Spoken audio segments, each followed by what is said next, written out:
글로벌 전략가들 시작합니다. 오늘은 투자 타이밍을 살펴보는 신한투자증권 황유연 PB팀장 만나보는 시간입니다. 팀장님 안녕하십니까? 네. 안녕하세요.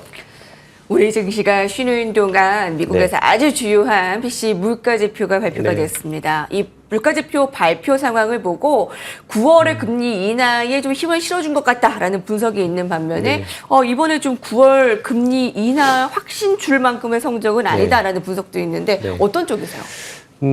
일단은 지금 사실 뭐 투자하는 분들 입장에서는 사실 작년 말부터 미국 금리 인하에 대한 그 타이밍을 계속 예상들을 많이들 하셨습니다. 그렇다 보니까 특히 이제 증권사들에서는 장기채 투자도 사실 많이 이루어졌었고 주식도 비중 조절을 어떻게 할 것에 대한 고민들이 사실 많이 있었죠. 근데 금리 예상치에 대한 변화들이 이렇게 빠르게 변했던 적은 사실 저도 처음인 것 같아요. 왜냐하면 작년 말에는 사실 3월에 금리 인하를 할 것처럼 그랬다가 또 한 6월로 미뤄졌다가 뭐 여러 가지 뭐 계속 변동이 있다가 지금은 9월 인하 확률이 그나마 한 50%인 거잖아요.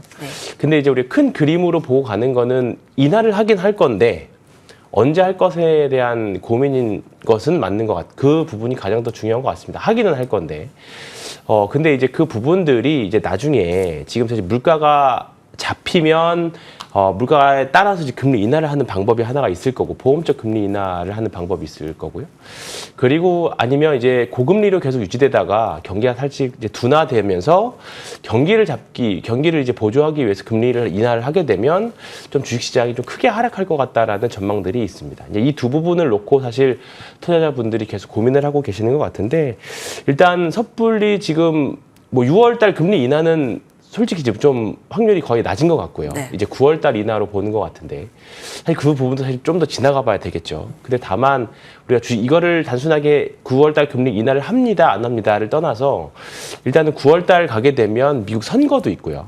여러 가지 변동성, 우리나라는 뭐 세금과 관련된 여러 가지 문제들도 있고 그렇다 보니까 아마 9월달, 10월달은 아마 주식 투자하기에 굉장히 좀 어려운 달, 힘든 달이기보다는 어려운 달이 좀 될 것 같습니다. 변동성이 굉장히 크게 나올 거기 때문에. 그다음에 그런 부분들을 우리가 이번 여름까지는 정말 재밌게 매매하시고 9월달, 10월달, 9월달 정도 가셔서부터는 한번 고민을 심도 있게 한번 해보셔야 될 것 같습니다. 그래서 지금 이 정도 지표라고 하면 금리 인하가 예상대로 가겠다. 아마 또 오늘 또 수많은 리포트들이 쏟아져 나올 거고요. 관련된 분석을 또 해봐야 되긴 하겠습니다만 우리 개인 투자자분들이 이 부분에 대해서 사실 너무 크게 미치는 영향을 쓰진 않으셔도 될 것 같다는 생각입니다. 그러니까 상반기에 여러 가지 지표들이 있었고 매크로적인 변동이 있었지만 섹터들을 잘 선택했다라고 하면 큰 수익이 난 종목들이 많이 있었거든요. 그러니까 금리 인하 중요합니다만 지금은 좀 더 시장에는 크게 미칠 영향은 아니다. 1번. 그리고 종목 선택을 더 잘해야 되는 시기다. 그렇게 말씀드리겠습니다. 연준의 금리 방향성이 이렇게 변동성이 큰 적은 거의 역사적으로도 없을 정도로 굉장히 좀 요동치는 해를 보내고 있는데 뭐 9월에 한 50%의 이제 확률입니다. 그것이 뭐 중요한 것보다는 일단 종목 선택이 참 중요할 것 같은데 한번 펼쳐볼까요? 사실 지금은 이제 핵심 키워드는 이제 AI이지 않습니까? 근데 엔비디아와 같이 신고가 랠리를 펼치던 이제 델이 크게 급락을 나타내면서 많은 분석가들의 전망이 좀 필요로 해볼 것으로 보입니다. 나쁘지 않은 성적표를 내놨는데 시장은 실망이 더 큰 모습인 것 같은데 그 이유가 어떻게 보세요? 일단은 매출은 많이 늘었는데 AI 매출은 많이 늘었는데 영업이익이 그대로다 보니까 특히나 이제 금리가 높은 상황에서 영업이익이 더 사실 중요한 구간인데 기대가 사실 좀 많이 있었는데 생각보다 돈을 많이 못 버네. 그렇다 보니까 실망 매물이 쏟아진 것 같습니다. 미국 주식이 뭐 최고라고 하시는 분들도 많이 있지만 이렇게 또 화끈하게 또 빠질 때는 또 무섭게 빠지는 경향도 좀 있기 때문에 미국 주식도 쉽지 않은 곳이라고 저는 생각을 여전히 하고 있습니다. 다만 이제 결국은 이 델의 주가 흐름을 보면서 결국 생각이 들었던 거는 결국 엔비디아만 계속 돈을 벌겠구나. 사실 어쩔 수 없이 그런 생각입니다. 지금 AI 사이클 또는 전 세계 주식 투자의 사이클은 결국은 엔비디아가 꺾이면 다 같이 꺾인다라는 생각은 아마 다들 하고 계실 겁니다. 근데 그 부분이 올해 꺾일까 내년에 꺾일까에 대한 고민인 거죠. 이제 그 부분은 우리가 사실 쉽게 예상을 할 수 없기 때문에 아직은 계속 추적하면서 계속 가는 부분들인데 일단은 델 이 정도 하락했지만 뭐 야간 시간에 우리나라 야간 선물이라든가 여러 가지 측면에서 크게 영향을 미친 것 같지는 않습니다. 네. 그렇기 때문에 너무 델을 가지고 계신 분이라고 하면 조금 이제 리스크 관리에 대한 생각을 하셔야겠지만 그 외에 이제 우리나라 소부장이라든가 관련 좀 다른 AI 쪽으로 가시고 계신 분들이라고 하면 종목을 계속 더 심도 있게 좀 봐셔야 될 것 같고요. 결국은 엔비디아의 방향성을 계속 보셔야 될 것 같다는 생각이 한 번 더 들었습니다. 네. 네. 결국 중요한 건 엔비디아다라는 거네요. AI 사이클의 중심에 엔비디아가 있다라는 것이 이번에 다시 한번 확인이 된 것 네. 같다라고 했습니다. 그러면 지금 국내 시장을 계속 말씀해 주시는데 네. 좀 더 심도 있게 보도록 하겠습니다. 코스피가 5월 한 달 동안 2%가 빠졌습니다. 네. 5월에는 팔고 떠나라. 세린메이가 맞았던 것이냐? 라는 분석이 있습니다. 6월에는 오를까 한번 분석해 봐야겠습니다. 먼저 한번 외국인들의 시각 한번 살펴볼까요? 네. 일단 저는 지수로는 사실 세린메이가 맞기는 했는데요. 네. 뭐 오늘 좀 유독 종목에 대한 선택을 많이 말씀드리는데 종목 선택을 잘 하셨다라고 하면 좀 대형주 위주보다는 종목에 대한 플레이들을 많이 하셨다라고 하면 아마 세린메이를 아마 체감하지 못하셨을 겁니다. 네. 소비재주들이었다고 하면.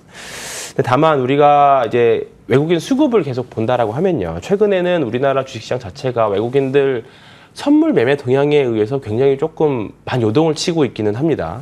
다만 작년 말부터 외국인들이 여전히 우리나라 주식을 작년 11월부터 정도 보면 여전히 20조 원 이상 매수를 좀 하고 있어요. 여전히 20조 원 이상 매수를 하고 있고 지난주 금요일 날 한 꽤 오랜만에 1조 원 이상의 순매도가 나오면서 조금 이제 매도의 시작 아니냐 그렇게 말씀하실 수도 있지만 아직 여전히 작년 말부터 하면 20조 원 이상 매수하고 있다 말씀드리고 싶고 5월 말이기 때문에 MSCI 지수 리밸런싱이 좀 있지 않았을까 싶습니다. 지난주에 최근에 우리나라 주식장들 보면 삼성전자와 하이닉스 또는 LG에너지솔루션, 현대기아 이 수급 동향이 외국인들의 수급 동향이 계속 엇갈리는 수급 동향이었거든요. 어느 한쪽을 사면 다른 한쪽을 팔면서 그렇다 보니까 지수가 계속 고자리에서 맴돌아 버리는 그런 현상이 우리나라 증시에 특이하게 좀 나타났는데요. 지난주에는 시총 상위주 대형 종목들을 다 순매도를 했습니다. 이제 네.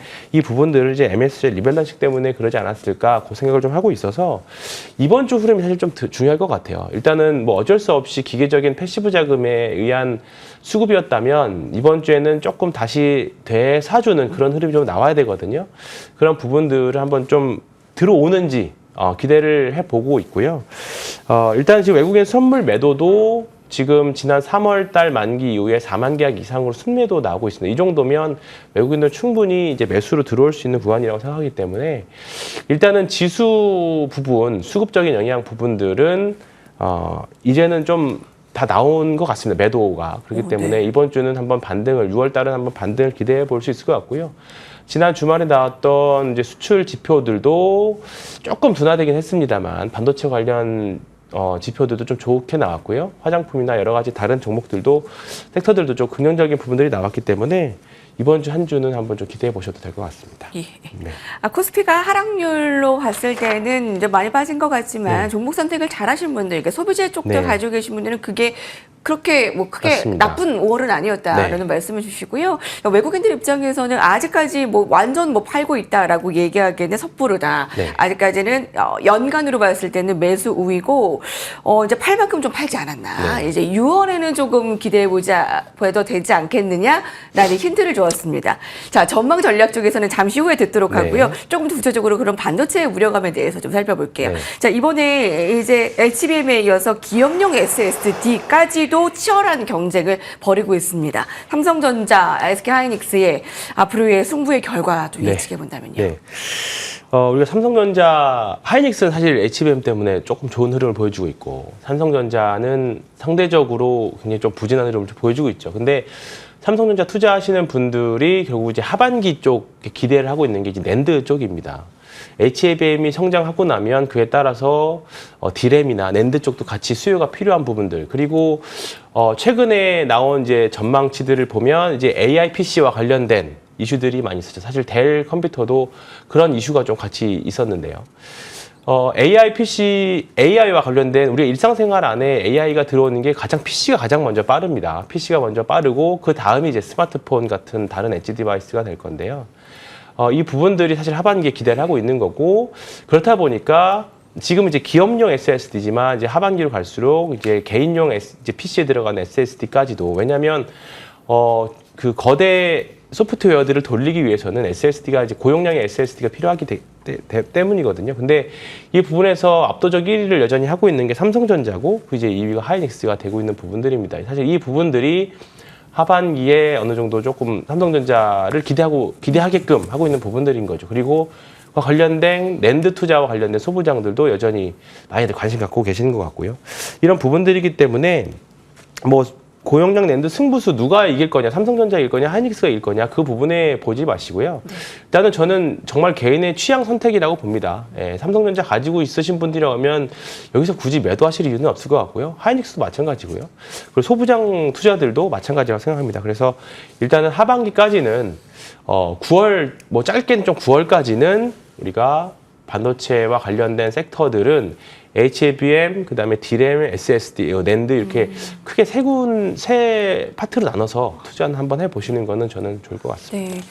예, 이게 낸드 쪽에 뭐 누가 이길 것이냐 승부를 보는 것보다 일단 반도체 가지고 계신 분들은 팔 필요는 없겠다라는 의견입니다. 원전 쪽 잠깐 볼게요. 네, 국내 원전주들이 지난주에 미국 그 두산 에너빌리티의 수주 소식에 일제히 강세였잖아요. 근데 AI 쪽의 데이터 센터의 설립 확충에 따라서 전력적으로 우리가 빼놓을 수 없기 때문에 원전주 안 가지고 계신 분들 뭐 지금이라도 좀 가지고 계시면 좋을지 전망 흐름 살펴주신다면요.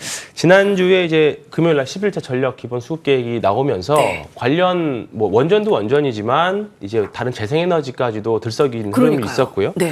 그리고 이제 AI 이제 새로운 블랙엘 플랫폼에서는 성능이 한 45배 좋아지고 이제 그 전력 소비량도 사실 10배가 좋아진다고 10배가 필요하다고 하거든요. 그렇다 보니까 기존에 있었던 전통 그 전력 시설 가지고는 안 된다라는 부분들이 나왔고 그렇다 보니까 전력 산업기 변압기라던가 원전 그리고 이제 그 재생에너지까지도 지금 계속 증가를 해야 되지 않겠느냐 그런 수요들이 계속 나오고 있습니다. 근데 이제 그 와중에 이제 원전이 계속 우리 시장에서는 특히나 계속 주목을 받고 있는 이유는 7월에 있을 체코 원전 수주가 단기적으로 좀 있죠. 지금 여기서 투자를 해야 되느냐 말아야 되느냐는 사실 조금 어느 정도는 좀 베팅 영역도 같이 포함되어 있는 것 같아요. 왜냐하면 우리나라 특징상 발표가 나면 세론의 영향도 좀 있고요. 이 부분들이 사실 실제로 좀 저가 수주에 대한 내용도 있어서 실제로 이걸로 돈을 벌 수 있느냐 그런 부분들도 사실 이제 조금 지나면 나올 거기 때문에 오히려 투자를 하신다라고 하면 이제 한 달여 남았거든요. 네.